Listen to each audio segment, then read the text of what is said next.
그 통상 돌을 열심히 닦고 수도 생활을 열심히 했다가 하루아침에 무너지는 경우 10년 공부 도라미 타불이라고 하기도 하는데요. 그렇게 되지 않으려면 어떻게 해야 합니까? 책에 제가 쓴 거는 뭐 몰입 통제 뭐 이런 걸 썼는데 저는 운동이건 공부건 도 닦는 거건 그건 매일 해야 된다고 생각해요. 그러면 안 무너진다고 생각되는 게 그 유명한 프로골퍼인 타이거 우즈가 그런 얘기를 했다 그러죠. 하루를 연습을 안 하면 자기가 알고 이틀을 안 하면은 보는 관중이 알고 3일을 안 하면 전 세계가 안다고.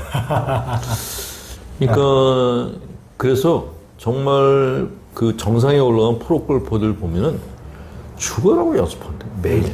그러니까 우리나라 최경조 선수 있잖아요. 샌드샷을 너무 잘해요. 그래서 어떻게 이렇게 잘하냐 그랬더니 모래밭 그 땡볕에서 이 채가 다 닳아가지고 몇 개를 갈아치울 정도로 혼자서 팠대요. 그냥 노력 없는 결실은 없는 거예요. 그냥 한임 체험으로 내가 영적 상태에 올라갔다? 이거 사기예요, 사기. 그러니까 종교계이건 어느 분야건 간에 그냥 한 걸음씩, 매일 한 걸음씩, 이거는 안 무너져요. 근데 점프했다? 이건 그냥 무너져요, 이거는. 이거는 도뿐만이 아니라, 일반 직장에서도 그렇다는 느낌이 드는데, 제가 아는 친구가 아버지로부터 회사를 물려받았어요. 근데 물려받자마자 전무가 된 거예요. 몇 년 안 가서 회사가 날아갔어요. 이 친구는 노숙자가 된 거예요. 이게 무슨 일인가 그랬더니 이 사람이 회사 전반을 밑에서부터 아는 게 아니라 그냥 꼭대기에 올라갔잖아요. 낙하산으로. 밑에 애들이 아부하면서 돈을 다 빼돌렸다는 거예요. 회사 돈을. 결국 무너져 버린 거예요. 반면에 어떤 회장님은 자기 자식을 현장 공장부터 보낸다고 해요. 공장 가서 거기서부터 일을 해서 차례차례 올라오라고. 이렇게 해서 오너가 된 친구들은 절대로 안 무너지죠. 그렇죠. 사업하는 사람들도 처음부터 승승장구했던 사람들은 10년을 못 넘기고 무너지더라고요. 근데 한 번 무너져가지고 몇 년을 고생했던 사람들은 바닥부터 다시 올라오는데 이 사람들은 절대로 안 무너져. 이게 돈 번 사람들의 특징이 딱 두 부류로 나눠지더라고요.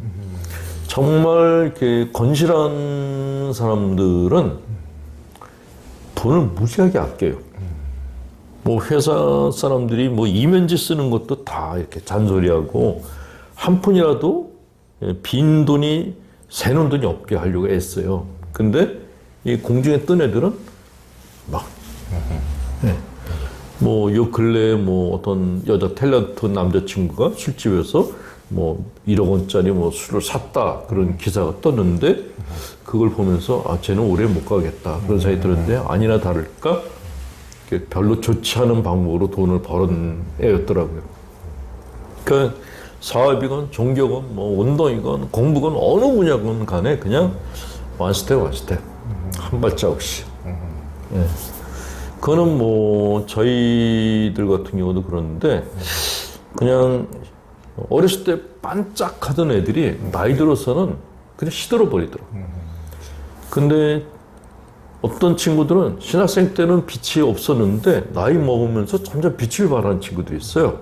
그러니까 저희 친구 같은 경우도 신학생 때 별 볼일 없었는데 혼자서 막 노력을 하더니 수도원을 만들고 수도원장이 된 거예요. 아, 그래서 이게 어느 분야나 똑같구나. 원스텝이지 점프는 없어. 예. 적어도 원스텝을 10년 이상은 해야 된다.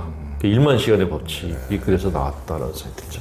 아주 중요한 말씀이에요. 그러니까 정말 뭔가 호황된 얘기를 하고 뭐 대단한 뭐 신을 체험했다느니 어쨌든 깨달음 얻었다느니 하면은 이제 좀 주변에서 보면은 정말 욕망에 가득 차 있고 정말 자기의 독선에 가득 차 있거나 이제 어떤 편협한 고정관념에 휩싸여 있거나 그런 경우가 참 많은데 그런데도 불구하고 그런 뻥이 먹혀 들어가는 것은 어리석은 우민들이 있기 때문이죠. 그런다 그러면 그 사람을 따르면 자기도 같이 그렇게 그렇죠. 되지 않을까.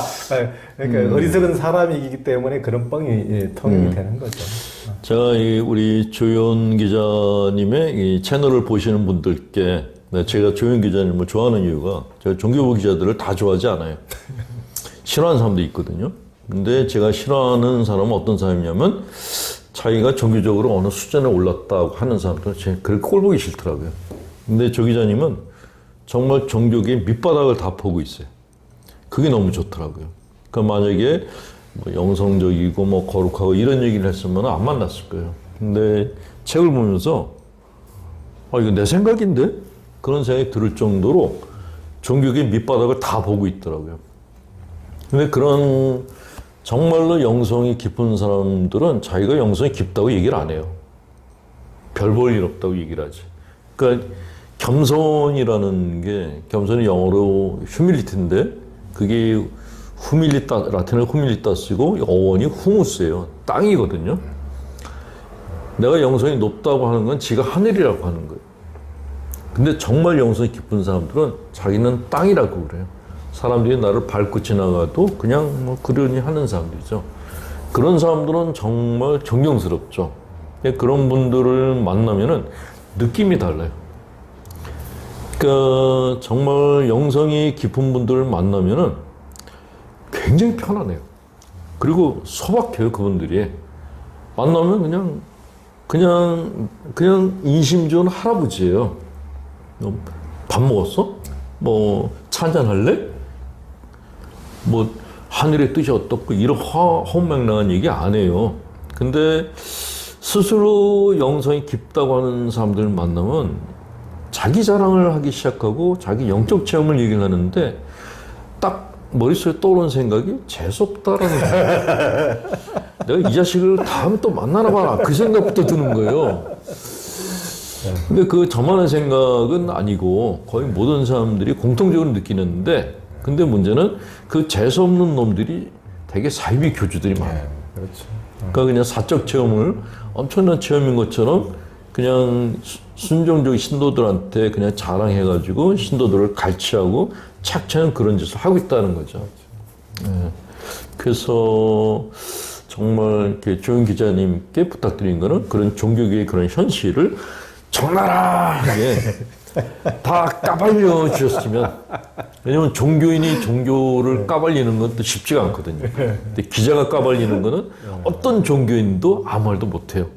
항의했다가 더 까발려지니까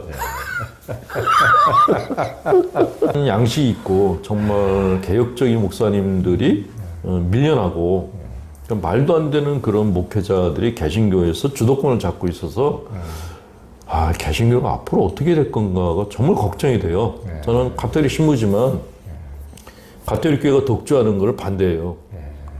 가톨릭 교회가 국교가 됐다가 타락하는 게 역사적으로 이미 입증됐기 때문에 반드시 종교는 어떤 것이건 간에 같이 견제하는 경쟁자가 있는 게 맞다고 생각이 돼요. 근데 불교는 너무 이렇게 달라요, 우리하고. 같은 복음을 놓고 공부하는 두 제자가 서로 경쟁하게 있는 게 맞겠다는 생각이 들어요. 그러니까 개신교는 가톨릭이 있어 적이 아니고 경쟁자라는 거죠. 같이 정보 공유하고 같이 경쟁하고. 저는 그래서 신자 사람들한테도 가톨릭 교회 꼭 오라고 얘기하지 않고 들어가 봐서 편안한 데로 가라고. 성당에 들어갔는데 거기가 편안하면 가고 불편하면 교회로 가라고. 교회 가서 편안하면 있고 불편하면 성당에 오라고. 신앙이 그 사람이 갖고 있는 기질하고 굉장히 연관성이 있더라고요. 좀 다혈질이고 그런 사람들, 이렇게 좀 자기 표현을 잘하는 사람들이 개신교를 많이 가고, 내성적인 사람들이 가톨릭으로 많이 와요. 가톨릭 교회는 수도의 분위기가 강하니까 그런 분들이 주로 많이 와서 이거는 신앙은 심리적인 선택의 문제겠구나 하는 생각이 들었죠. 이런 얘기를 하면 이제 웃분들이 싫어하겠죠. 교회 영업에 방해될 것 같다. 어쨌든 제 생각은 그렇고, 그렇게 각자 자기 마음에 마음에 드는 곳에 가서 기도하면서 서로 기도해주고 서로 정보 공유하고 공부한 걸 나눈다면 그러면 그게 그리스도교라는 큰 공동체가 생기는 바탕이 되지 않을까 하는 생각이 드는 거예요. 그런데 가톨릭은 뭐 비난도 많이 받지만 일단 가톨릭은 뭔가 끊임없이 뭔가를 바꿔가려고 애를 쓰고 있어요. 근데 개신교는 예전에는 굉장히 개혁적이었는데 지금은 뭔가 이게 중세 가톨릭을 닮아가네? 그런 느낌이 들어서 되게 안쓰러워요. 저는 개신교의 목회자들이 정말 괜찮은 목회자들이 다시 주도권을 잡아서 거기가 살아났으면 좋겠어요. 네. 그 목사님들이 성당 와서 설교도 하고 우리가 또 교회 가서 강론도 하고 그런 날이 왔으면 좋겠다는 생각이 드는데 지금 뭐 그거는 둘째 치고 저거 저러다가 침몰하는 거 아니야? 교회가 그냥 기업으로 바뀌어가고 있고 이따가 저희가 이제 뭐 그 여성 목사님 한 분을 만날 텐데 그 여성 목사님은 목회자들한테 성추행을 당한 피해를 당한 여성들을 위해서 일하는 분이에요. 그분 얘기 들으면 더 막 이렇게 야 큰일 났다 그런 생각이 들고 진짜 개신교에 성령의 힘이 정말 필요하겠다는 생각이 들더라고요. 이게 가톨릭 신문에 남의 집이래 막. 이제 가톨릭 수도자들은 청빈, 정결, 순명 세 가지를 소원하는데요. 예. 그래서 청빈하기 위해 자발적 가난의 삶을 택하기 때문에 돈에 대해 언급하는 것조차 꺼려지기 십상인데요. 홍지부님은 돈에 대해서도 사이다 발언을 하십니다. 돈이 7억 이정도 간다고 했는데 무슨 말씀이십니까? 실제로 심리학자들이 돈을 가지고 실험을 했대요.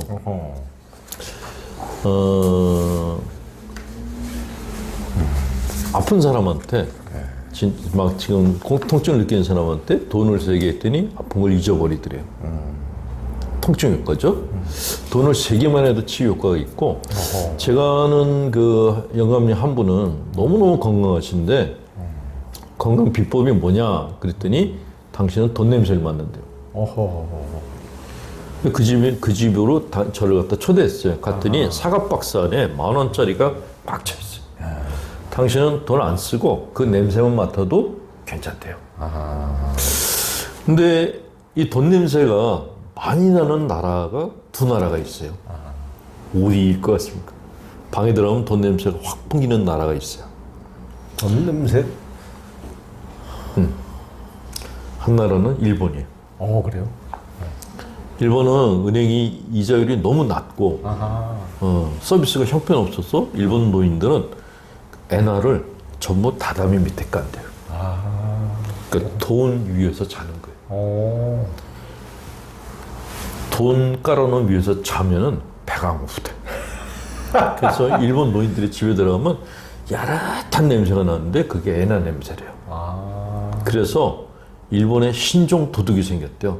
그런 노인들이 죽고 나면 도둑이 바로 들어가서 다다미를 뜯어서 그 돈을 가져요. 예, 그게 있고 또 다른 나라는 베트남이에요. 베트남도 은행을 못 믿어요. 사회주의 국가의 특징이 은행들을 못 믿어요. 그래서 은행을 못 믿으니까 이 사람들 돈은 이제 동이라고 하는데 이게 너무 단위가 많아요. 높아요. 동을 다 달러로 바꾼대요. 그걸 집에다 둔대요. 근데 집에다 두는데 아주 괜찮은 금고에다가 그걸 집어넣는데요. 그 금고를 만든 나라가 대한민국이에요. 우리나라에서 만든 금고가 최고래요. 도둑이 그걸 열질 못하고 들질 못한대. 수출품 1호래요. 베트남 수출품. 베트남을 제가 한 20년을 갔었는데 베트남 사람들이 자랑하는 게 코리아 금고. 그 금고에 달러가 다 들어가 있어서 베트남 사람들 집에 좀 사는 집에 딱 들어가면 달러 냄새가 와. 돈을 안 써도 배가 불러요. 예. 돈이 이런 치료 효과가 있습니다. 근데 돈이 갖고 있는 문제가 있어요. 돈이 사람을 변질시켜요. 예를 들어서 이것도 심리학자들이 실험을 한 건데 매일같이 통장 잔액을 확인하는 사람들은 절대로 돈을 가난한 사람들한테 안 쓴대요. 못 쓴대요. 돈을 매일 세는 사람들도 못 쓴대요. 그리고 예금을 한 거를 매일 확인하는 사람들도 못 쓴대요. 이렇게 그래서 이 심리학자들이 실험을 했답니다. 학생들 두 그룹을 놓고 한 학생들한테는 돈을 세게 하고 한 학생들한테는 그냥, 그리고 두 학생들한테 거리를 지나가면서 거린이 있는데 어떻게 하나를 봤더니 돈을 센 학생들은 거린이 있는 거를 못 보고 지나가더래. 돈을 안 센 학생들은 거린을 보고 돈을 주고 가더래요. 그래서 수도자들이 돈을 안 만지는 거예요. 돈을 만지게 되고 돈에 대해 생각하면 딴 생각을 하게 되는 거예요. 가난이라는 거는 어떤 면에서 뭐 검소한 삶이라 그러는데 더 정확하게 말하면 돈을 멀리하는 삶인 거죠. 돈을 가까이 하면은 내 마음의 주인이 돈이 돼버려요. 그러면 뭐 천민자본주의 사회라는 게 생기게 되니까 수도자들도 돈 쓰고 싶죠. 수도자들 한 달 용돈이 5만 원이에요. 그러니까 수도자들은 그 수도원 공동체에 다 같이 살잖아요. 근데 그 중에 일을 못하는 노인 수녀님들이 뭐 절반 이상이에요. 젊은 수녀들이 벌어서 번 돈을 전부 공동체에 내놔야 돼요. 자기는 5만 원씩 타 쓰고 그걸로 이제 그 대식과 먹고 사는 거예요. 근데 그것도 힘든데 그 안에서 또 이렇게 천민자본주의 사회와 대조되는 사회를 만들려고 하는 겁니다. 그분들이 가난, 정결, 순명 서약을 하는 게 그냥 단순하게 뭐 가난하게 사는 게 아니고 돈의 유혹에 안 빠지겠다는 거죠. 정결이라는 것도 바깥 사람들이 이제 정말 이렇게 그 문란한 삶을 사는데 그거와 대조적인 삶을 살겠다는 거고, 순종도 바깥 사람들이 세상의 이치를 따라 사는데 우리는 하늘의 뜻을 따라 살겠다는, 그래서 세 가지 소원을 하는 건데, 이게 사실 쉽지 않거든요. 인간 본능과 거스르는 삶인 거죠. 그래서 수도자를 그래서 저희가 표현할 때 연어 같다 그래요. 강물을 거꾸로 올라오는 연어 같다고. 그래서 굴러 떨어지는 사람도 있고 상처 입은 사람들, 막 꼭대기에 올라가는 사람들도 전부 상처 투성이죠. 꼭대기까지 올라가는 분들 우리는 이제 세인트라고 부르죠. 이런 자본주의 사회에서 돈은 이게 정말 혈액 같은 거잖아요. 돈이 돌지 않으면은 사회가 마비가 되죠. 혈액 순환하듯이 돈이 돌아야 되는데 이 돈에 대해서 사람들이 집착을 하게 되면은 혈액이 순환이 안 되고 한 군데 고인 것 같은 그 동맥경화 현상이 생긴다는 거죠. 그래서 돈은 정말 숙제인 것 같다는 생각이 들고, 제일 중요한 거는 돈보다 사람이 중요하다는 그런 교육을 받아야 되지 않나 하는 생각이 드는데, 한국 사회에서는 돈만 많이 벌면 그냥 귀족 취급을 받아요. 고급 차만 타면 무조건 대우받고, 좋은 집에 살면 무조건 대우받는 이런 문화가 언제부턴가 생겼어요. 근데 이거는 사실 천민 문화라고 사회학자들이 얘기를 합니다. 참 부자들은 가난한 사람들과 함께 하려고 그러는데, 이런 천한 부자들이 생기면은 자꾸 계층이 위화감이 생기고, 그리고 다른 밑에 있는 계층을 무시하는 현상이 생긴다는 거죠. 이것이 최악의 상태로 나타나는 게 지금 미얀마라는 거예요. 이런 최악의 상태까지 가지 않으려면은 돈에 대한 교육을 다시 받아야 되고, 돈보다도 인성교육을 먼저 해서 돈을 내 수단으로 써야지 돈이 나를 수단으로 쓰게 하는 일은 안 벌어지게 해야 된다라는 그런 생각을 합니다. 말은 이렇게 잘하는데 제가 신자분들하고 고스톱을 치면요, 이 생각이 하나도 안 들고 어떻게 했었냐, 따려고. 피박에 관법을 다 씌우고 돈 땄을 때 그 올라오는 그 즐거움이라는 거는 뭐 이런 말할 수 없이 기뻐요.